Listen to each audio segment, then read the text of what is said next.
Joshua chapter 10, Holman Christian Standard Bible. Now Adonai Zedek, king of Jerusalem, heard that Joshua had captured Ai and completely destroyed it, treating Ai and its king as he had Jericho and its king, and that the inhabitants of Gibeon had made peace with Israel and were living among them. So Adonai Zedek and his people were greatly alarmed because Gibeon was a large city, like one of the royal cities. It was larger than Ai, and its men were all warriors. Therefore Adonai Zedek, king of Jerusalem, sent word to Hoham, king of Hebron, Piram, king of Jarmuth, Japhia, king of Lachish, and Debir, king of Eglon, saying, "Come up and help me. We will attack Gibeon because they have made peace with Joshua and the Israelites."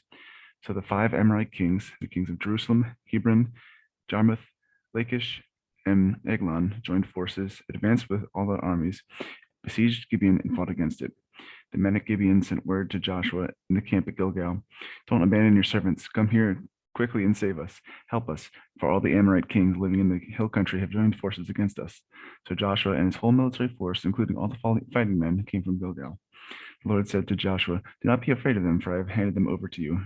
Not one of them will be able to stand against you." So Joshua caught them by surprise after marching all night from Gilgal. The Lord threw them into confusion before Israel. He defeated them in a great slaughter at Gibeon, chased them through the ascent of Beth Horon, and struck them down as far as Azekah and Makkedah. As they fled before Israel, the Lord threw huge hailstones on them from the sky along the descent of Beth Horon all the way to the Azekah, and they died. More of them died from the hailstones than the Israelites killed with the sword. On the day the Lord gave the Amorites over to the Israelites, Joshua spoke to the Lord in presence of Israel. "Sun, stand still over Gibeon, and moon over the valley of Ajalon." The sun stood still and the moon stopped until the nation took vengeance on its enemies. "Is it written in the book of Jafar? Isn't this written in the book of Jashar?" So the sun stopped in the middle of the sky and then delayed its setting almost a full day. There has been no day like it before or since when the Lord listened to the voice of a man, because the Lord fought for Israel. Then Joshua and all Israel with him returned to the camp at Gilgal. Now the five defeated kings had fled and hidden themselves in the cave at Makkedah. It was reported to Joshua, "The five kings have been found. They are hiding in the cave at Makkedah."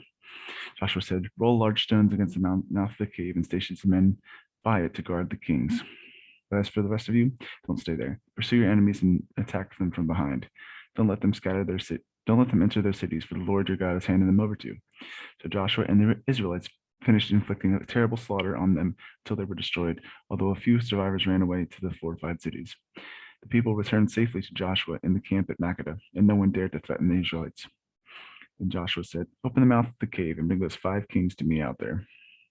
And this is what they did. They brought the five kings of Jerusalem, Hebron, Jarmuth, Lachish, and Eglon to Joshua out of the cave.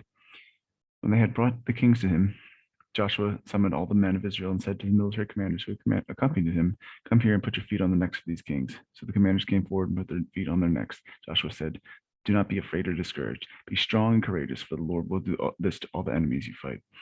After this, Joshua struck them down and executed them. He hung their bodies on 5 trees, and they were there until evening.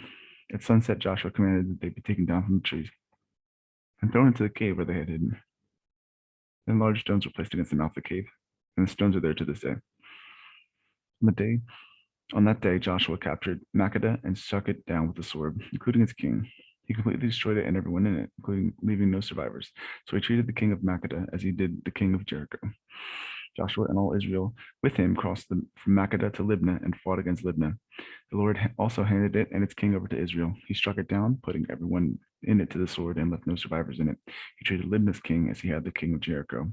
From Libnah, Joshua and all Israel with him crossed to Lachish. They laid siege to it and attacked it. The Lord handed Lachish over to Israel, and Joshua captured it on the second day. He struck it down, putting everyone to the sword, and as he had done to Libnah. At the time, Horam, king of Gezer, went to help Lachish, but Joshua struck him down along with his people, leaving no survivors in it. Then Joshua crossed from Lachish to Eglon, and all Israel with him. They laid siege to it and attacked it. On that day, they captured it and struck it down, putting everyone in it to the sword. He completely destroyed it to that day, just as he had done to Lachish. Next, Joshua and all Israel with him went up from Eglon and Hebron to attacked it. They captured it and struck down its king, all its villages, and everyone in it with a sword. He left no survivors, just as they had done at Eglon. He completely destroyed Hebron and everything in it. Finally, everyone in it.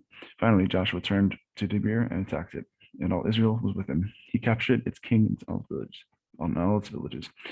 They struck them down with the sword and completely destroyed everyone in it, leaving no survivors. He treated Debir and its king as he had treated Hebron and as he had treated Libnah and its king.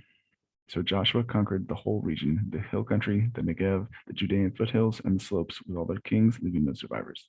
He completely destroyed every living being as the Lord, the God of Israel, had commanded. Joshua conquered everyone from Kadesh Barnea to Gaza and all the land of Goshen as far as Gibeon. Joshua captured all these kings and their land in one campaign because the Lord, the God of Israel, fought for Israel. Then Joshua returned with all the Israel to the camp at Gilgal.